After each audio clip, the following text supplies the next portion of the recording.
The dust never settled in Tombstone, Arizona. It hung in the air like a permanent fog, coating everything in a fine layer of grit that tasted of copper and broken dreams. Sister Margaret Mary walked through it like a ghost, her black habit somehow remaining pristine despite the relentless desert wind. People stepped aside when they saw her coming, tipping hats, lowering voices, treating her with the reverence reserved for holy things. They had no idea what she really was. She'd arrived 6 months ago, sent by the diocese in Santa Fe to establish a mission for the poor and downtrodden. The town had welcomed her with open, if somewhat suspicious, arms. A nun in a place like Tombstone was either very brave or very foolish, and most folks couldn't decide which. But she'd proven useful, tending to the sick, teaching children their letters, offering confession to miners who'd forgotten they had souls. What they didn't know, what they couldn't know, was that Sister Margaret Mary's real name was Catherine Doyle. And before she took her vows, before she wrapped herself in the armor of God's protection, she'd been the lover and partner of James Red McKinney, the most wanted outlaw in the Arizona Territory. The letter had come that morning, slipped under the mission door like a snake. The handwriting was unmistakable, even after 3 years. Red scrawl, all sharp edges and hurried confidence. Cathedral ruins, midnight. Come alone or people die. You know I mean it. She did know. She'd seen Red kill before, had watched him put bullets in men who'd crossed him with the same casual efficiency most people used to swat flies. She'd loved him once, or thought she had, before she understood that love shouldn't taste like fear. Before she found God, or maybe before God found her. Catherine, she had to remember to think of herself as Catherine now, sat in the small chapel as the sun set, staring at the wooden cross above the altar. She'd built a new life here, a clean life. She helped people instead of robbing them. She offered salvation instead of damnation. The habit had become more than a disguise. It had become a second skin, a barrier between who she was and who she'd been, but the past didn't care about redemption. It came back whether you were ready or not. At 11:30, she left the mission. The streets were still alive with the sounds of saloons and gambling halls, places where fortunes were made and lost on the turn of a card. No one paid attention to a nun moving through the shadows. Nuns were invisible in a different way than Catherine Doyle had been. Invisible because of purity instead of cunning. The cathedral ruins sat on the edge of town, the skeleton of an ambitious project abandoned when the money ran out. It loomed against the night sky like broken teeth, all crumbling walls and empty windows. Catherine approached slowly, her rosary beads clicking softly in her hand, a prayer on her lips, a knife hidden in her sleeve. Old habits died hard. Katie. The voice came from the darkness, warm and familiar and dangerous. Red stepped into a shaft of moonlight, and her breath caught. He looked the same, tall, lean, with hair the color of desert clay, and eyes that could charm or kill depending on his mood. "Damn, girl! The nun thing is really working for you." "Don't call me that." Her voice was steady, cold. "I'm not Katie anymore." "Right. Sister Margaret Mary." He grinned, but it didn't reach his eyes. Fancy name for a girl from the New York gutters. "You remember the gutters, Katie? Where I found you picking pockets and sleeping in doorways?" She did. She remembered everything. The hunger, the cold, the day Red had caught her trying to steal his watch and instead of turning her in, had taught her how to do it better. He'd given her a purpose, a family. The gang had been her world for 5 years, until she'd seen what that world really was. "What do you want, Red?" "Straight to business." "I like it." He moved closer, circling her like a predator. "The boys and I have a problem. There's a payroll coming through next week. Army gold, enough to set us up for life. But we need information. Guard schedules, routes, weak points." He stopped directly in front of her. "The kind of information a sweet, innocent nun might overhear when soldiers come to confession." Her stomach turned to ice. "No." "No?" He laughed, but there was an edge to it now. "You don't get to say no, Katie. You're part of this family, remember? Blood in, blood out. That was the oath. I left that life. You ran away." His hand shot out, gripping her arm hard enough to bruise. "You left in the middle of the night without a word. Do you know what the boys wanted to do when they found out? Do you know how hard I had to fight to keep them from hunting you down? Catherine met his eyes, saw the anger there, the hurt he'd never admit to. I couldn't do it anymore, Red. The killing, the stealing. I couldn't be that person. So you became this instead. He gestured at her habit with disgust, playing dress-up, pretending to be pure. But I know you, Katie. I know what's underneath all that black cloth. You're a liar and a thief, same as me. Same as all of us. Maybe I was. She pulled her arm free. But I'm not anymore. I won't help you. Red's expression shifted, hardened. Then I'll burn this town to the ground. The mission first. All those kids you're teaching, they'll burn too. And it'll be on you, Katie. Your choice. He meant it. She could see it in his eyes, that cold certainty that came from a man who'd stopped seeing other people as real. They were just obstacles or tools, things to be used or removed. Catherine felt something inside her crack, then shatter. She tried so hard to leave violence behind, to become someone worthy of the habit she wore. But some stains went too deep. Some debts could only be paid in kind. I'll do it, she said quietly. I'll get you the information. Red's smile returned, triumphant. Knew you would. You're a survivor, Katie. Always have been. As he disappeared back into the shadows, Catherine stood alone among the ruins, her hands shaking. She'd just made a choice, but not the one Red thought. She'd get him his information, yes. But she'd also make sure it was the last robbery he ever planned. Because there was one thing Red had forgotten about her. One crucial detail he'd overlooked in his arrogance. Before she was Sister Margaret Mary, before she was even Katie Doyle, she'd been Catherine. Just Catherine. The girl who'd survived things that would have killed weaker souls. The girl who'd learned that sometimes, to save the innocent, you had to become the thing you feared most, a killer. The confessional booth smelled of old wood and older sins. Catherine sat on the priest's side, a position that still felt like blasphemy even after 6 months of wearing the habit. Father Miguel had left her in charge while he traveled to Santa Fe, trusting her with the spiritual well-being of Tombstone's residents. If he only knew, the soldiers came on Wednesday, just as she'd known they would. Young men, barely out of boyhood, carrying guilt that weighed heavier than their rifles. They confessed to cards, to whiskey, to visiting the painted ladies on Silver Street. Small sins in a hard world. Catherine absolved them with practiced words, made the sign of the cross, sent them on their way, and listened. She learned that the payroll would arrive Friday at dawn, that there would be 6 guards, 3 wagons, and a route that cut through Skeleton Canyon. She learned which sergeant drank too much and which corporal was sleeping with the captain's wife. She learned everything Red would need to pull off the robbery cleanly, everything except the truth. At night, after the last confession was heard, Catherine walked to the sheriff's office. Sheriff John Bayon was a complicated man, more politician than lawman, but he had one virtue Catherine could exploit. He hated Red McKinney with a passion that bordered on obsession. Red had killed Bayon's brother 5 years ago in a saloon dispute. Some grudges never died. She found him at his desk, surrounded by wanted posters and cold coffee. He looked up when she entered, surprise flashing across his weathered face. "Sister Margaret. Bit late for a social call. I have information about the army payroll robbery planned for Friday." Bayon was on his feet in an instant. "What kind of information?" "The kind that could put Red McKinney and his entire gang in the ground." She pulled a folded paper from her sleeve, the details she'd written in careful script. "But I need your word. No half measures, no arrests. When they come, you end it." The sheriff's eyes narrowed. "That's not very Christian of you, sister." "I stopped being Christian the moment I decided to betray them." Catherine set the paper on his desk. "I'm damning my soul either way. Might as well make it count." Bayon picked up the paper, read it slowly. His hands started to shake. "This is real. You're sure?" "I'm sure. Red came to me himself. He thinks I'm helping him." She smiled bitterly. "He always did underestimate the power of conversion. Why now?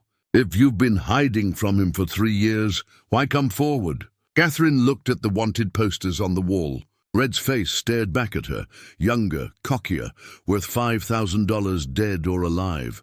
Because he threatened the children at the mission. Because I'm tired of running. Because some sins need to be paid for in blood. Behan studied her for a long moment. You know they'll figure it out eventually. When Red doesn't come back, when the gang is wiped out, they'll know someone talked. Won't take long to point fingers at the nun who suddenly appeared in town. I know. She'd made peace with it already. There would be no more hiding after this. Either she'd be killed in revenge, or she'd have to confess everything. The habit would come off either way. All right. Behan folded the paper and tucked it into his vest. Friday morning. Skeleton Canyon. We'll be ready. Catherine turned to leave, but his voice stopped her. Sister, or whoever you really are, why'd you really leave the gang? She didn't turn around. There was a bank in Tucson. Red said it would be easy in and out, no one gets hurt. But there was a little girl inside, maybe 6 years old. She saw Red's face, started crying. He put his gun to her head without hesitation. Catherine's voice dropped to a whisper. I saw what he was going to do. Saw it in his eyes. I threw myself at him, knocked the gun away. The girl lived. But in that moment, I realized I was in love with a monster. And that made me a monster too. But you stopped him. That time. But I'd helped him do worse before. I'd held the horses while he murdered men for their gold. I'd laughed while we burned a ranch because the owner wouldn't pay protection. She finally looked back at Behan. Saving one child doesn't balance the scales, Sheriff. But maybe this will start to. She left before he could respond, walking back through the dark streets to the mission. Inside, the children slept peacefully, unaware that their teacher was plotting murder. Catherine knelt before the altar, rosary beads in hand, and tried to pray. The words wouldn't come. God had gone quiet, or maybe she'd gone deaf to his voice. Either way, she was alone with her choice. Friday morning came cold and clear. Catherine stood at the mission window, watching the sun rise over the desert. Somewhere out there, Red and his gang were riding toward Skeleton Canyon. Toward the trap she'd set, toward death. She thought about warning him. One last message, one chance for the man she'd once loved to escape. But then she thought about the little girl in Tucson, about all the people Red had hurt, would continue to hurt if he lived. About the children sleeping in the rooms behind her, safe only because she'd made this devil's bargain. No warnings, no mercy. By noon the shooting had started. Catherine could hear it in the distance, faint pops like firecrackers. The children heard it too, looked to her with frightened eyes. She gathered them close, told them it was miners blasting rock, nothing to worry about. She lied with the same ease she'd once used to rob and steal. By sunset it was over. Behan came himself to deliver the news. 9 men dead. The entire gang, including Red McKinney. No survivors. Catherine nodded, thanked him, closed the door. Then she collapsed against it and wept. Not for Red, not really, but for the girl she'd been, the one who'd loved him. For the last connection to her old life, now severed forever. For the blood on her hands that no amount of prayer could wash clean. She was free. She was damned. She was alone. If you're hooked on Catherine's story of redemption and betrayal, make sure to subscribe to our channel. The final chapter is coming, and you won't want to miss how this nun's confession shakes Tombstone to its core. Hit that subscribe button now.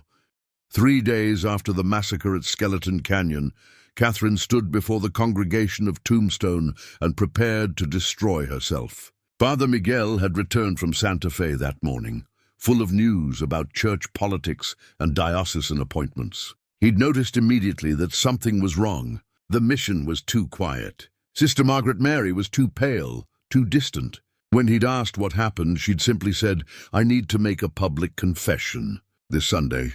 The whole town needs to hear." He tried to talk her out of it, of course. Confessions were private, sacred between sinner and God. But Catherine had been insistent. What she had to say needed witnesses, needed to be spoken aloud in the light of day, not whispered in the dark. Now the church was packed. News had spread that Sister Margaret Mary had something important to announce. People filled the pews, lined the walls, crowded in the doorway. They expected a sermon, maybe an announcement about expanding the mission. They had no idea they were about to witness a nun's complete unraveling. Catherine stood at the pulpit, her hands gripping the wooden edges until her knuckles went white. She could see Sheriff Behan in the back, his face carefully neutral. Could see the children from the mission in the front row, looking up at her with innocent trust that made her stomach turn. "My name," she began, her voice carrying clear and strong through the sudden silence, "is not Sister Margaret Mary, it's Catherine Doyle. And before I came to Tombstone, before I took these vows, I was an outlaw, a thief, a willing participant in crimes that left good people dead." The gasps started immediately, a wave of shock rolling through the congregation. Father Miguel half rose from his seat, his face stricken. But Catherine continued, unable to stop now that she'd started. "For 5 years, I rode with the Red McKinney gang. I helped plan robberies. I held the horses while men were murdered. I took money from widows and orphans and told myself it was survival." Her voice cracked but held. "I convinced myself I had no choice, that the world had made me this way. But that was a lie. I always had a choice. I just kept choosing wrong." Someone in the back shouted something, but she couldn't make out the words. It didn't matter. She plowed forward. 3 years ago, I left that life. I ran to Santa Fe, convinced the Mother Superior I was a reformed soul, seeking redemption. They believed me because I wanted them to believe me. Because I needed the habit as a disguise, a shield between me and my past. She pulled at the black cloth, suddenly hating it. I never told them the truth. Never confessed the depth of my sins. I just put on the costume and pretended to be holy. Then why tell us now? Someone called out. It was Emma Richardson, a schoolteacher who'd helped Catherine with the mission children. Her face was pale with betrayal. "Because 6 days ago Red McKinney found me. He wanted information about the army payroll, wanted me to use my position as a nun to spy on the soldiers during confession." Catherine met Emma's eyes. "He threatened to burn the mission, to kill the children if I didn't help him." The crowd erupted. Angry voices, frightened voices, all talking over each other. Father Miguel was trying to restore order, but Catherine raised her hand. "I helped him." The words cut through the noise like a knife. "I gathered the information he needed. I betrayed the sacred trust of the confessional. But I also went to Sheriff Behan. I gave him everything he needed to set a trap. And 3 days ago, in Skeleton Canyon, 9 men died because of me." The silence now was absolute, suffocating. 9 men, Catherine repeated. "Red McKinney and his entire gang. I knew they would die. I planned for them to die. I used my position, my habit, my false identity to commit murder." She pulled the rosary beads from her belt, set them on the pulpit. "I'm not a nun. I'm not holy. I'm a liar and a killer, and I'm turning myself in for my crimes." Sheriff Behan was pushing through the crowd now, his hand on his gun. But his face was conflicted, torn between duty and the debt he owed her. "Sister Margaret," Father Miguel's voice was hoarse. "Catherine, what you did stopping those outlaws, that was murder," she finished. "Premeditated, calculated murder. I don't get to hide behind righteousness because they were bad men. I used the church as a weapon. I violated every vow I pretended to take." She looked around the church, at all the faces staring at her with horror, disgust, pity. "I came here to confess because I'm tired of lying, tired of pretending. You all deserve to know who's been teaching your children, who's been hearing your confessions, who's been standing in God's house while planning death." Emma stood up suddenly. "You saved our children. You stopped a gang that's been terrorizing this territory for years. That has to count for something, does it?" Catherine's laugh was bitter. "How many good deeds does it take to balance out a murder? 10, 100? I don't think the math works that way." Sheriff Behan had reached the front now. He stood next to the pulpit, looking between Catherine and the crowd. "I knew about the trap. She came to me of her own free will, with information that ended a reign of terror. In my book, that makes her a hero, not a criminal.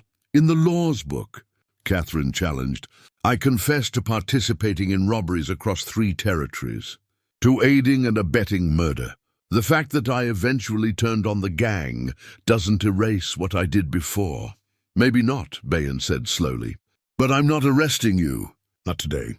Not ever if I can help it. You paid your debt, sister, Catherine, whoever you are." Father Miguel moved to stand beside her. His face was still shocked, still processing, but his voice was gentle. The Church teaches that confession is the first step toward forgiveness, that God's mercy is infinite, but we must ask for it honestly. He picked up the rosary beads she'd discarded. You've confessed. You've laid bare your sins before God and this community. Now comes the harder part, accepting forgiveness, believing you deserve it. Catherine shook her head. I don't deserve it. None of us do. That's the point. He pressed the beads back into her hand. Forgiveness isn't about deserving, it's about grace. And if you're willing to do the work, to truly repent and change, then you're as worthy of God's love as any saint. The tears came then, hot and unstoppable. Catherine sank to her knees right there at the pulpit, and Father Miguel knelt beside her. One by one, others joined them. Emma, the children from the mission, even some of the townspeople who'd known her as Sister Margaret Mary. They formed a circle around her, a human wall of forgiveness she didn't understand but desperately needed. Sheriff Bean stood guard at the edge, making sure no one tried to take justice into their own hands. But most people just left quietly, processing what they'd heard, trying to reconcile the woman they'd known with the criminal she'd been. Later, after the church had emptied, Catherine sat in the front pew with Father Miguel. "What happens now?" she asked. "Now you choose. You can leave, start over somewhere else with another new name. Or you can stay, face the consequences, whatever they may be. Keep working, keep helping, keep trying to be better than you were. I'm not really a nun." "No," he agreed. "But you could be, if you want. If you're willing to take the vows for real this time, with full knowledge of what they mean. It won't be easy. Some people will never trust you. Some will always see you as Catherine Doyle, the outlaw, instead of Sister Margaret Mary, the teacher." She thought about Red's body, lying in an unmarked grave outside town. Thought about the children she'd taught to read, the sick she'd tended, the small good she'd managed to do in 6 months of pretending. "I want to stay. I want to try." Then try. That's all any of us can do. Try, fail, confess, receive grace, and try again. He stood, offered his hand to help her up. "Tomorrow we'll start the real process. Full confession to the diocese, formal vows, the whole thing. But tonight, just rest. You've earned it." As Catherine walked back to her small room at the mission, she passed the children's dormitory. Through the window, she could see them sleeping peacefully, safe from the gang that would never threaten them again. She'd killed 9 men to protect them, would probably kill 9 more if that's what it took. Maybe that made her a terrible nun. Maybe it made her irredeemable. But as she knelt by her bed and finally truly prayed, she felt something shift. Not forgiveness, not yet, but possibility. The chance that someday, somehow, the scales might balance. That the girl from the New York gutters, the outlaw Katie, and Sister Margaret Mary might become one person who was, if not good, at least trying. And in Tombstone, Arizona in 1857, trying was sometimes the best anyone could hope for. Thank you for experiencing Catherine's powerful journey of redemption and truth. If this story moved you, please subscribe to our channel for more gripping tales from the Old West. We bring you history's most compelling stories of courage, betrayal, and the complicated path to forgiveness. Don't miss out. Hit that subscribe button and join our community of story lovers today.